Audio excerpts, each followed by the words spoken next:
আসসালামু আলাইকুম, সবাই কেমন আছেন? আশা করি সবাই ভালো আছেন। আজকে প্রায় ২ বছর পর আমি আমার ইউটিউব চ্যানেলে আসলাম ভিডিও করার জন্য। কবুতর তো নাই এখন, কবুতরের খাঁচাগুলো পড়ে আছে, এগুলোর মধ্যে এখন মুরগি পালা হয়। আর চাকরির সুবাদে এখন আর বাসায় থাকা হয় না, কবুতর পালা হয় না। তো কবুতরের খাঁচাগুলো খালিই পড়েছিল। আম্মু এখন মুরগি কিনে এটার মধ্যে মুরগি পালা শুরু করছে। মাশাআল্লাহ, মুরগিতেও ভালো আ ফিডব্যাক আসছে। এই যে কতগুলো মুরগি কিনা হয়েছিল, এগুলো ছোট যে 10 টাকার বাচ্চা কিনা হয়েছিল, এগুলো পাইলা পাইলা বড় হয়েছে, বড় হইয়া মাশাআল্লাহ সব লাল মুরগি হয়েছে।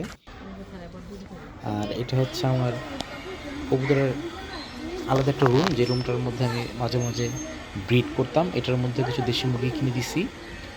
এই যে একটা মোরগ আর 3টা মুরগি।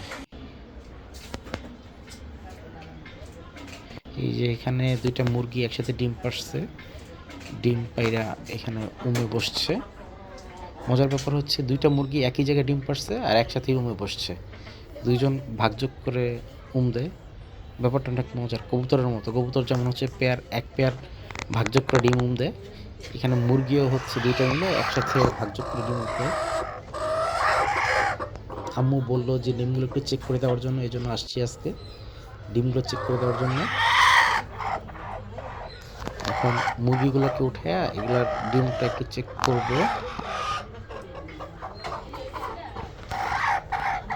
আচ্ছা, হ্যাঁ, মাশাআল্লাহ 13টা ডিম, 13টা ডিম পারছে, 2টা মিলে 13টা ডিম পারছে। পায়রা হচ্ছে বসছে। আরও 2-4টা পারে কিনা শিওর না। যাই হোক, এখন এগুলো একটু চেক করি।